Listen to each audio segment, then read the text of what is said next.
যার ক্যারেক্টারের সাথে আমাদের ইন্ট্রোডাকশনের কোনো মিল নেই। দিল্লি মানে প্যান ইন্ডিয়া হবে। আপনি সব সময় এই ধরনের প্রশ্ন করছেন। নমস্কার, আজকে আমাদের গেস্ট হচ্ছে কি এমন একজন মানুষ যার ক্যারেক্টারের সাথে আমাদের ইন্ট্রোডাকশনের কোনো মিল নেই, যার সাথে তোমরা যে কোনো শ্রী যোগ করে দিতে পারো। ঠিক আছে, সেই সুদূর ফুলেরা থেকে আমাদের সাথে আজকে উপস্থিত হয়েছে মঞ্জু দেবী।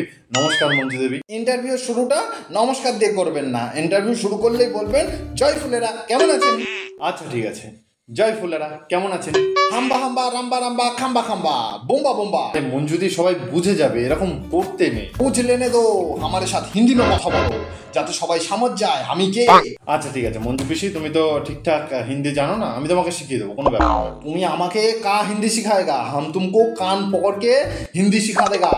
আচ্ছা ঠিক আছে পিসি, দয়া করে আজকের ইন্টারভিউটা কোনো রকম ভাবে বাংলায় দিয়ে নাও, তারপরে না হয় কোনো একদিন দিল্লি মানে প্যান ইন্ডিয়া হবে। হ্যাঁ ঠিক है, জিজ্ঞেস করো। এই যে মঞ্জু পিসি, আপনি তো এখন প্রধান, আপনার তো একটা দায়িত্ব আছে, আপনি তো এখন কিছু একটা করতে পারেন, যেরকম এই ট্যাঙ্কি মাস্টার প্ল্যানটা নিয়ে কিছু ভাবতে পারেন।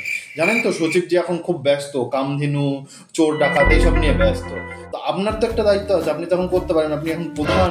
বারবার বলেছি ওটা বিধায়কজি দিচ্ছে না, ওটা ফাকুলি বাজারে। একটা সিঙ্গারার দাম কত, আমি ফ্রিতে আলু দেবো, এদিকে বিধায়কজি এসে পুরো সিঙ্গারাটা খেয়ে চলে যাবে, এটা আমি হতে দিচ্ছি না। আচ্ছা এটা না হয় বুঝলাম, এটা অনেক দূর দূরান্ত থেকে আসবে, কিন্তু তাহলে এই অভয়ের কেসটা কি হবে, তোমার কি বিচার পাবে? এই বসুন তো বসুন, আপনি সব সময় এই ধরনের প্রশ্ন করছেন, আরেকবার এই ধরনের প্রশ্ন করলে কিন্তু আমি উঠে চলে যাবো।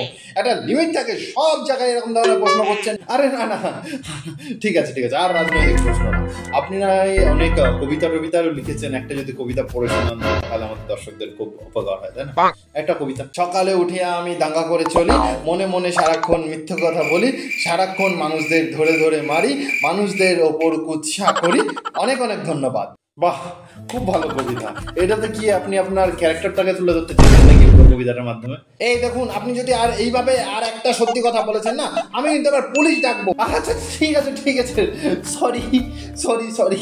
না না না, সরি আর বলতে হবে না। একটা কাজ করুন, পলিটিক্সের মধ্যেই প্রশ্নগুলো রাখুন, তাহলে কি ব্যাপারটা একটু পার্সোনাল হবে না, মানে প্রফেশনাল থাকবে। হ্যাঁ ওটাই ভালো।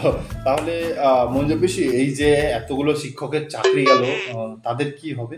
দেখো, এই মেন্টালিটিটাই বদলাতে হবে। এই যে সরকারি চাকরি পেলেই করব, না হলে করব না, এই মেন্টালিটি থেকেই বেরোতে হবে। আমি একটা বিনা পয়সায় ঝুড়ির মতো বানিয়ে দিচ্ছি, ওর মধ্যে দুটো মুড়ি, দুটো চানাচুর, দুটো জল জিরা রাখুন, রেখে এই পঞ্চায়েত অফিসের সামনে গিয়ে রাত্রেবেলা বসুন। মাঝে সাঝে সচিবজি ওরা হাই লেখে, ঠিক আছে, ওদের কাছে দেখুন তোমার বিক্রি হবে, প্রচুর বিক্রি আছে। ট্যাঙ্কির নিচে যান, ফুটকুর দোকানে যান, দেখুন প্রচুর বিক্রি আছে। এই যে এই মেন্টালিটিটা চেঞ্জ করতে হবে। সরকারি চাকরি করলেই করবো, না হলে করবো না, এইটা চলে না এইভাবে। তাই বলি, ফুলেরা সবাই এখন পরোটার দোকান কেন বলছে?